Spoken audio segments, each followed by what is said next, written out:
There is a smoking hot gun in the midst, and you talk about an underdog rising to power. That's Harris. Harris became a made man in the Italian mob, earning him a newfound respect and powerful influence. But the Duncans will certainly find a way to undermine this authority. Welcome back to this episode of Ruthless TV, where I deliver compelling commentary on your favorite drama series. Now, let's get into some family business. Harris's loyalty is certainly about to be tested as he deals with more internal conflict. And of course, his biggest internal conflict thus far has come from where he was ordered by LC to kill his own father, Sal Dash. And he didn't really have too much of a choice in this one. Either he killed or be killed, right? At the end of season 4, we saw where Junior held a meeting with Sal to give him that gun that was used to kill Sal Dash. And what was the motive behind this? Was it to get back at Harris, put him on the spot, or was it to earn Junior some points with Antonio? Or maybe it was both. Harris has been betrayed by the Duncans, which prompted him to reconsider his alliances, right? And rightly so, because he was putting his hands on London. Orlando and LC, they were ready to put him 6 feet under, like immediately. But the only reason they allowed him to live was because of the kids that he shared with London.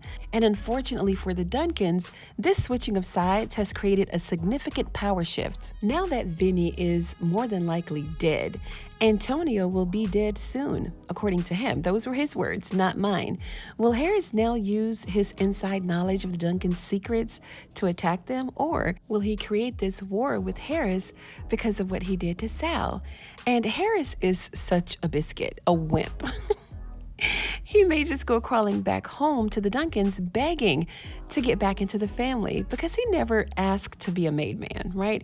He never asked to sit at the table with LC and the other bosses, but it looks like this is exactly where he's ending up by default, which puts him in this position of power. There's definitely going to be a war that's going to ensue in season 5.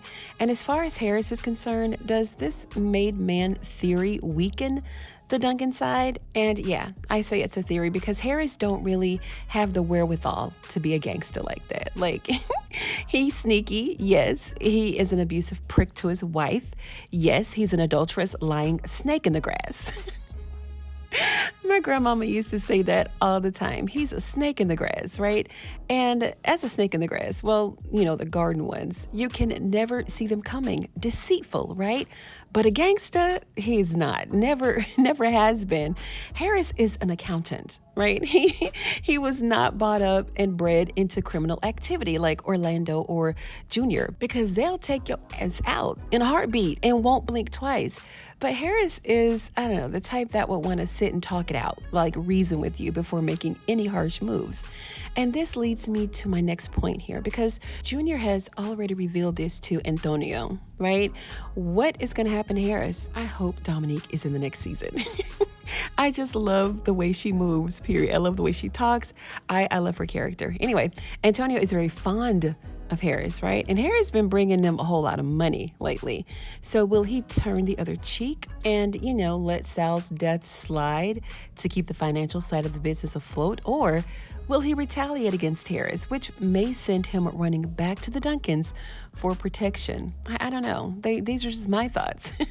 Let me know your theories and your predictions down in the comments below, and let me know what you think about this significant fallout between Harris and the Duncans, and now Junior and the Duncans. While you're leaving your comments, like this video. If you like the video, go on and give it a thumbs up. You know I'd appreciate it. And thank you so much for the super thanks, guys.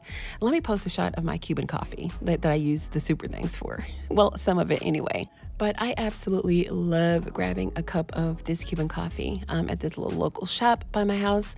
And, you know, it's very creamy, it's very rich, and it's very strong too, by the way. So you don't need any extra shots of espresso like I tend to get at Starbucks. So it's very good, very smooth. I really like it. So thank you so much once again. And if you're a fan of Carl Weber's The Family Business, go ahead and sub to the channel for more videos just like this one. Thank you so much for tuning in today, you guys, to Ruthless TV, and I'm going to see you on the next one.